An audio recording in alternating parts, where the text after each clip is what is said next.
Nakita nyo ba yung photo na to na si Cassie Legaspi daw meron na siyang hypothyroidism? So ngayon, feeling mo ba na parang lagi kang pagod? Baka hindi yan puyat. Baka hypothyroidism na rin. Importante itong ma-detect agad dahil naaapektuhan na yung buong katawan. Even metabolism, energy, at saka yung mood mo. Una, sobrang pagod at hirap gumising kahit sapat naman yung tulog.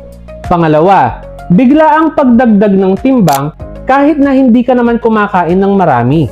Pangatlo, yung parang naglalagas yung buhok mo at pagkatuyo ng iyong balat. Pang-apat, pagiging irritable mo o kaya yung pakiramdam na parang lagi kang malungkot. At pang-lima, parang nagmamanas yung muka o kaya yung mga kamay at palagi kang nilalamig. Kung napapansin mo yung mga simptomas na to, huwag mo nang iwalang bahala. Baka simpleng stress lang ito pero baka thyroid mo na pala ang may problem. Kung marami ka ng sintomas na ganito, kailangan mo na magpa-check agad ng TSH sa doktor mo.